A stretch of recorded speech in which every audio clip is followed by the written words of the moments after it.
Eid special এই মজাদার chicken রোস্টটা কিন্তু ঘরে বসে খুব সহজেই ঝটপট তৈরি করে নিতে পারবেন, যা খেয়ে সবাই খুব প্রশংসা করবে, সাথে খুব মজা করে খেয়ে নিবে। মাশাআল্লাহ, চিকেন রোস্টটা দেখতেই কিন্তু খুব লোভনীয় হয়েছে, সাথে কিন্তু বোঝাই যাচ্ছে যে চিকেন রোস্টটা খেতে কতটা মজাদার হয়ে থাকে। পরোটা থেকে শুরু করে পোলাও দিয়ে চিকেন রোস্টটা খেতে কিন্তু বেশ মজাদার হয়ে থাকে। তো এখানে আমি পোলাও দিয়ে চিকেন রোস্টটা সার্ভ করে নিচ্ছি। তো এই পর্যায়ে দেখতেই পাচ্ছেন মাশাআল্লাহ দেখতে কিন্তু খুবই লোভনীয় হয়েছে। চিকেন রোস্ট তৈরি করার জন্য এখানে আমি একটু সোনালী মুরগি নিয়েছি। আপনার চাইলে কিন্তু এখানে সোনালী মুরগির পরিবর্তে ব্রয়লার মুরগি ব্যবহার করতে পারেন। তো এই পর্যায়ে সোনালী মুরগিটা আমি 4 পিস করে কেটে খুব ভালোভাবে ধুয়ে ক্লিন করে নিয়েছি। এবার এর মধ্যে দিয়ে দিচ্ছি লেবুর রস 1 টেবিল চামচ। এবার সাথে দিয়ে দিচ্ছি হাফ চা চামচ পরিমাণ লবণ। এবার চিকেনের সঙ্গে লবণ আর লেবুর রসগুলো খুব ভালোভাবে মেখে মিশিয়ে নিব।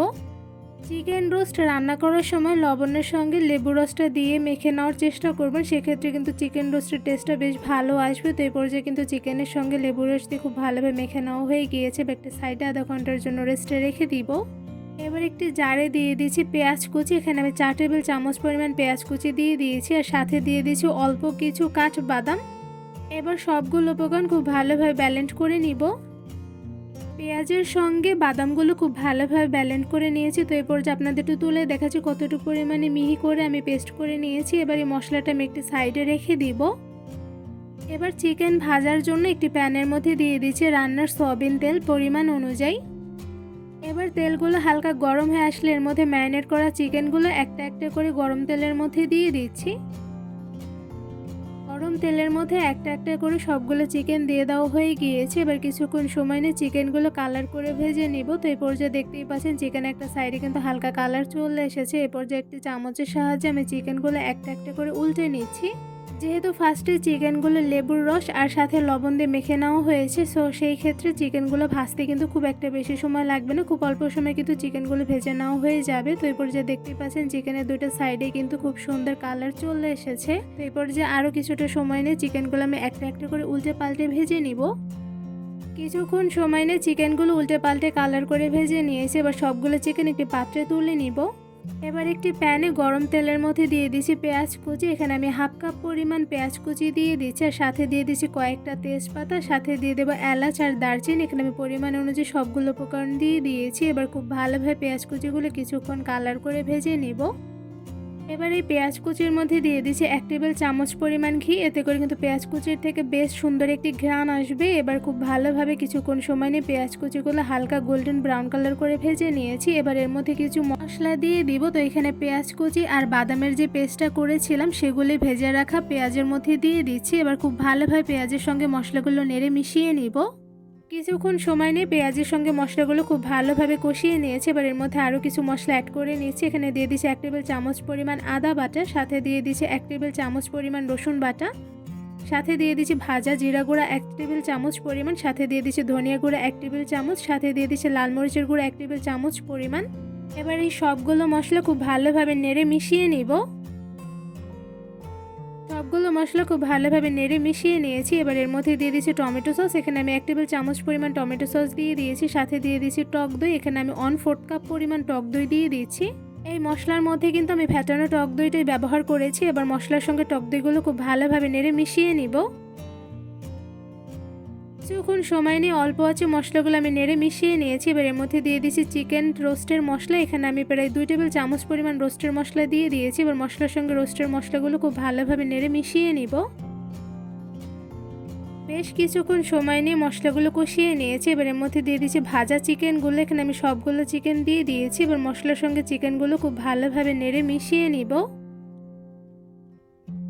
মিডিয়াম টু লো আছে কিছুক্ষণ সময় নিয়ে চিকেনগুলো খুব ভালোভাবে মশলার সঙ্গে নেড়ে মিশিয়ে নিয়েছি। এবার এর মধ্যে দিয়ে দিচ্ছি গরুর লিকুইড দুধ। এখানে আমি 2 কাপ পরিমাণ দিয়ে দিচ্ছি। আপনার চাইলে কিন্তু গরম পানির মধ্যে গুঁড়া দুধটা গলিয়ে দিয়ে দিতে পারেন। এবার সব কিছু খুব ভালোভাবে নেড়ে মিশিয়ে নিচ্ছি। কিছুক্ষণ সময় নিয়ে খুব ভালোভাবে নেড়ে মিশিয়ে নিয়েছি। এবার এর মধ্যে দিয়ে দিচ্ছি কাঁচামরিচ। এখানে আমি ঝালের পরিমাণ অনুযায়ী অল্প কিছু কাঁচামরিচ মাঝখান থেকে ভেঙে দিয়ে দিচ্ছি। আপনাদের পরিমাণ অনুযায়ী কমিয়ে বাড়িয়ে দিয়ে দিবেন। এবার চিকেনের সঙ্গে কাঁচামরিচগুলো খুব ভালোভাবে নেড়ে মিশিয়ে নিয়েছি। এবার একটি ঢাকনা দিয়ে ঢেকে কিছুক্ষণ সময় নিয়ে চিকেনগুলো রান্না করে নিব। কিছুক্ষণ সময় নিয়ে চিকেন রোস্টগুলো ঢাকনা দিয়ে ঢেকে আমি রান্না করে নিয়েছি। তো এই পর্যায়ে দেখতেই পাচ্ছেন চিকেনগুলো কিন্তু অনেকটা পরিমাণে সেদ্ধ হয়ে গিয়েছে। তো এই পর্যায়ে আমি খুব ভালোভাবে নেড়ে নিচ্ছি। মিডিয়াম টু লো আছে কিছুক্ষণ সময় নিয়ে আমি রোস্টগুলো জাল করে রান্না করে নিয়েছি। এবার এর মধ্যে দিয়ে দিচ্ছি চিনি। এখানে আমি 1 টেবিল চামচ পরিমাণ দিয়ে দিচ্ছি, আপনাদের স্বাদ মতন কমিয়ে বাড়িয়ে দিতে পারেন। সাথে দিয়ে দিচ্ছি গুঁড়া দুধ। এখানে আমি প্রায় 2 টেবিল চামচ পরিমাণ গুঁড়া দুধ দিয়ে দিচ্ছি। এবার এর মধ্যে দিয়ে দিচ্ছি ঘি। রোস্টের মধ্যে ঘিটা দিলে কিন্তু বেশ সুন্দর ঘ্রাণ আসে, সাথে কিন্তু রোস্টগুলো খেতেও বেশ মজাদার হয়ে থাকে। তো এই পর্যায়ে 2 টেবিল চামচ পরিমাণ ঘি দিয়ে দিয়েছি, আর সাথে দিয়ে দিচ্ছি অল্প কিছু ব্রেস্তা। এখানে ভাজা পেঁয়াজের ব্রেস্তা অল্প পরিমাণ করে রোস্টের মধ্যে দিয়ে দিচ্ছি। সাথে রোস্টের মধ্যে দিয়ে দিচ্ছি কাঁচামরিচ। এখানে আমি 2টোর মতন কাঁচামরিচ ভেঙে দিয়ে দিচ্ছি। এবার একটি ঢাকনা দিয়ে ঢেকে কিছুক্ষণ সময় নিয়ে রোস্টগুলো রান্না করে নিব। চুলার আঁচটা একদম লোতে রেখে কিছুক্ষণ সময় নিয়ে ঢাকনা দিয়ে ঢেকে আমি রোস্টগুলো রান্না করে নিয়েছি। তো এই পর্যায়ে রোস্টগুলো আমি খুব ভালোভাবে নেড়ে নিচ্ছি। কিছুক্ষণ সময় নিয়ে অল্প আছে চিকেন রোস্টগুলো আমি খুব ভালোভাবে রান্না করে নিয়েছি। তো এই পর্যায়ে চিকেনগুলো খুব ভালোভাবে সেদ্ধ হয়ে গিয়েছে, সাথে ঝোলটা কিন্তু মাখা মাখা হয়ে গিয়েছে। তো এই পর্যায়ে কিন্তু আমার রান্নাটা একদমই কমপ্লিট, আর সাথে কিন্তু রোস্টগুলো দেখতে মাশাআল্লাহ খুবই লোভনীয় হয়েছে। এবার এই সবগুলো রোস্ট আমি একটি পাত্রে বেড়ে নিব। একদম সহজভাবে কোনো রকম ঝামেলা ছাড়াই বিয়েবাড়ির স্টাইলে তৈরি করে ফেলেছি ঘরে বসে দারুণ মজাদার চিকেন রোস্ট। এই চিকেন রোস্টগুলো মাশাআল্লাহ দেখতে যেমন সুন্দর হয়েছে, সাথে কিন্তু খেতে অসম্ভব মজাদার হয়ে থাকে। ঈদ স্পেশাল এই মজাদার চিকেন রোস্টটা কিন্তু ঘরে বসে খুব সহজেই ঝটপট তৈরি করে নিতে পারবেন, যা খেয়ে সবাই খুব প্রশংসা করবে, সাথে খুব মজা করে খেয়ে নিবে। মাশাআল্লাহ চিকেন রোস্টটা দেখতেই কিন্তু খুব লোভনীয় হয়েছে, সাথে কিন্তু বোঝাই যাচ্ছে যে চিকেন রোস্টটা খেতে কতটা মজাদার হয়ে থাকে। পরোটা থেকে শুরু করে পোলাও দিয়ে চিকেন রোস্টটা খেতে কিন্তু বেশ মজাদার হয়ে থাকে। তো এখানে আমি পোলাও দিয়ে চিকেন রোস্টটা সার্ভ করে নিচ্ছি। তো এই পর্যায়ে দেখতেই পাচ্ছেন মাশাআল্লাহ দেখতে কিন্তু খুবই লোভনীয় হয়েছে। এই ঈদে ঝটপট এই মজাদার রোস্টটা রান্না করে সবাইকে খাওয়াবেন, দেখবেন সবাই খেয়ে খুব প্রশংসা করবে, সাথে খুব মজা করে খেয়ে নেবে। এই মজাদার চিকেন রোস্ট রান্নার রেসিপিটি কেমন লাগলো তা অবশ্যই কমেন্ট করে জানাবেন।